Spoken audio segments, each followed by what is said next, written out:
This is the enemy spawner project. You don't have to spawn enemies per se, but you do have to make your project work similar fashion to mine. So I just have a label, a button. I have an empty picture box, an empty label, and a button. So nothing too crazy going on. You're going to need to create a random number, so you do need your little random tool set up properly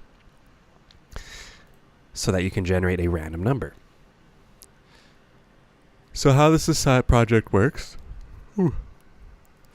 is off the bat, the picture box, the label, and this button. There's some things that you can't see. And when I press the spawn enemy button, I generate a random number.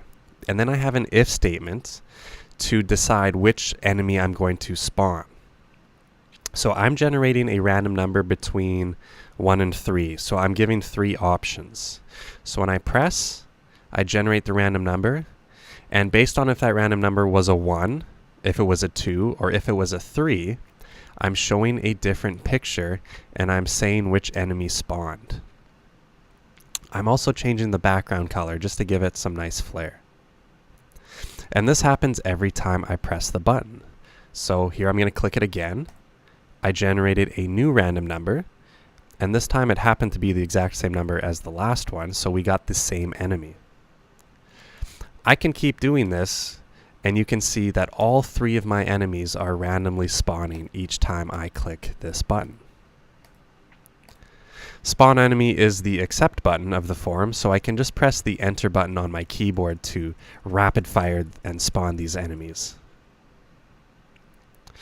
And just as a nice touch, I do have a despawn button, which acts as my cancel button. And when I despawn, everything goes back to how the program originally was. So some labels go away, the picture box is empty, and I'm back to where I started. Keep in mind the despawn button also goes away when I click it, so it kind of turns itself off.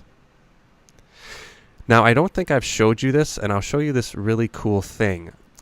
If you want to make the image from your picture box go away, you don't have to make your picture box invisible, because then you're going to just have to make it visible again, which is kind of a pain in the butt. What you can do to get rid of an image in a picture box is you can use this lovely piece of code. You can set the image property to be null. I don't know if I've ever shown you guys that. That means set the image property to be nothing. Show a picture of nothing. That might make your assignment a little bit easier.